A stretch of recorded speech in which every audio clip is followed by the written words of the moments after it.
there is a remarkable kind of butterfly that lives in southern Canada. The famous monarch butterfly. Every monarch, like every other butterfly, comes into the world after having gone through a perfectly designed series of changes. First, the mother butterfly deposits her eggs on a leaf.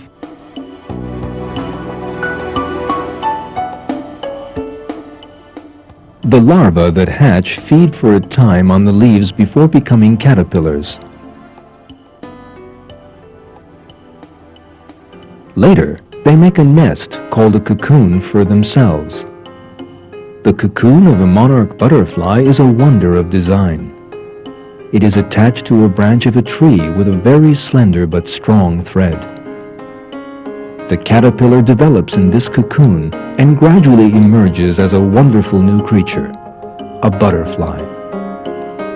At first, its wings are flat and lifeless.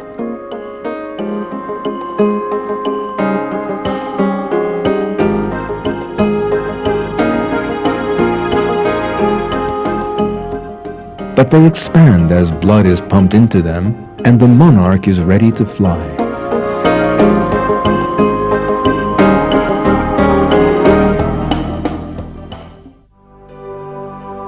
There is a very interesting piece of behavior that distinguishes monarchs from other species of butterfly. In the course of a year, 4 different generations of monarchs are produced. The first 3 generations have an average lifespan of about 5 to 6 weeks. But the 4th generation is very different. This generation will survive until it has completed an 8-month migration.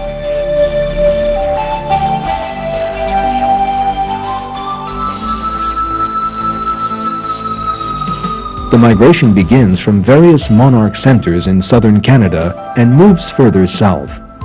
One group goes to California, and another group even further south to Mexico. It is interesting that all the monarchs meet each other on the way, as if they had received a command from one single center and continue together on the migration. The beginning of the monarch's migration has also been planned from one single center.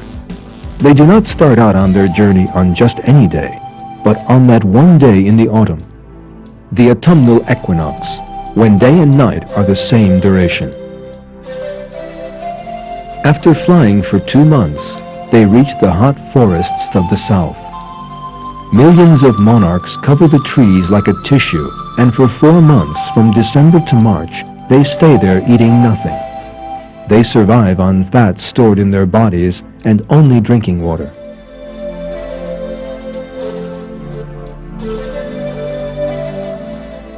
The blossoming of the flowers in the spring is very important for the monarchs.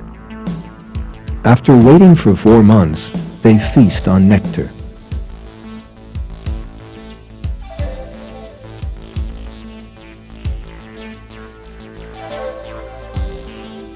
Now they have stored the energy they will need to return to Northern America. At the end of March, before beginning their journey, they mate. On that day, the spring equinox, when day and night are of equal duration, the colony begins its flight north.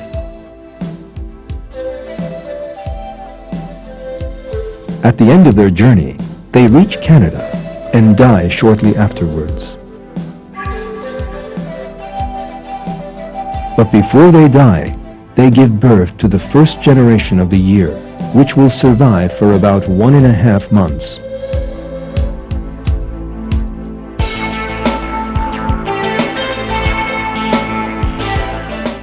Later, the second and third generations are succeeded by the fourth, which will once again begin the migration. This generation will again live 6 months longer than the others, and thus the chain continues.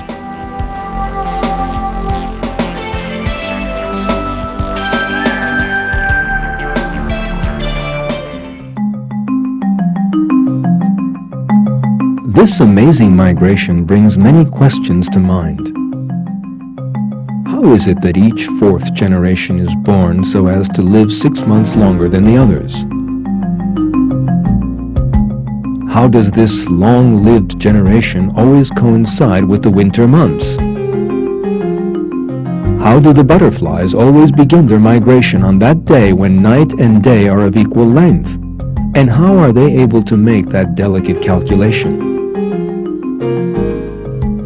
How does the new generation of monarchs that has never before gone on a migratory flight know the way? All this demonstrates that monarchs have been created with a perfect migration plan, and that they follow this plan to the letter.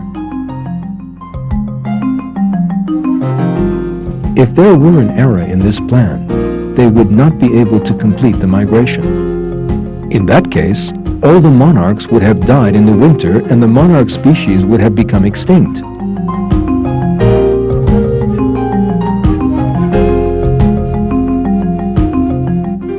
It is clear that these creatures have been created with this particular quality and that this extraordinary annual migration has been inspired in them. It is Allah, the Lord of the heavens and the earth, the creator and ruler of all beings, who is the author of this wondrous creation.